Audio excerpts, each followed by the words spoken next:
Timber is the oldest building material in the world, but we are doing a high-tech project. And so it's possible to have this really old, natural material and combining it with the most modern engineering processes and production processes.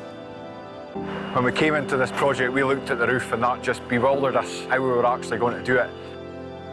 The architects have made a very beautiful design, but you need engineers to make this buildable.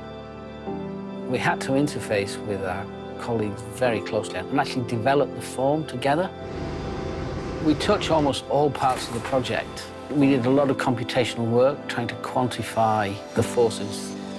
This is a high technology roof, so there's something actually rather nice that it's a material as old as man.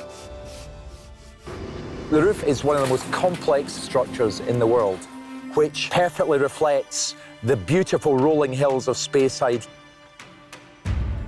When we've been erecting the steel, we've found that it's really quite lively. It moves quite a lot.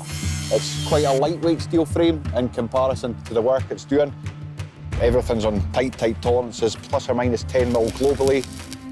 Something we've never seen is these hydraulically controlled props that allows the structure to be manipulated to cope with tolerance. The steelwork's absolutely unique. It was a jigsaw put together 15 metres above the ground. The advantage of timber really comes into work when you think of wide-span buildings. More and more high-class architects are detecting the material again. From a hand-drawn sketch, we'll begin to take that into the computer and convert this idea of a roof into a design for a roof. In analytical space, we created a veil and we coalesced the geometry of the dome and the edge. When you merge those two geometries, that ultimately gives you the shape that you see today. We decided to go for a parametric approach, which is very unusual in our business. The parametric model is really powerful. Everything is interlinked. So if you have a curve, if you manipulate that curve, that change will ripple through the whole model. To see the brains that work that out, when you're 200 metres away and there's load and wind and snow on there, it affects the beams here. This roof consists of 1,800 single beams, 2,400 roof elements. Overall, it's 350,000 single parts. Each of these sticks is cut individually.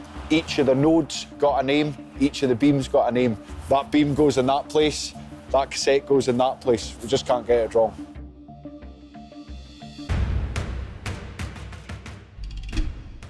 It's 3 weeks to do a full pod, so we're hoping to get this complete within the next 3 or 4 days, and that'll be the first pod covered over.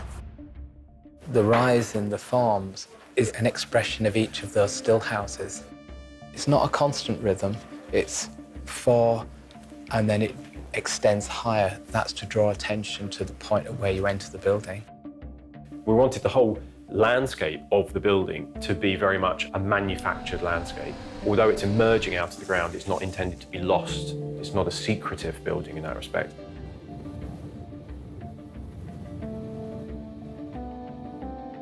It's a triangulated matrix of grids.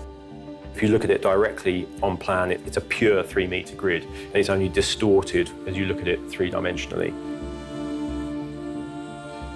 It will look man-made, but once nature has done what nature does, this should blend into the hillside almost effortlessly. Clear to see how stunning the roof looks. Everything's growing, it looks lovely and lush and green. In May, it just started to flourish, and I just think it looks great. It's pure Scotland. To see that with a backdrop of hills, this is just one new addition to something that's been taking place over hundreds of years.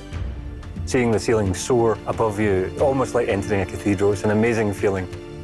This is for sure the most unique architectural building we have ever done. It is a building for the future.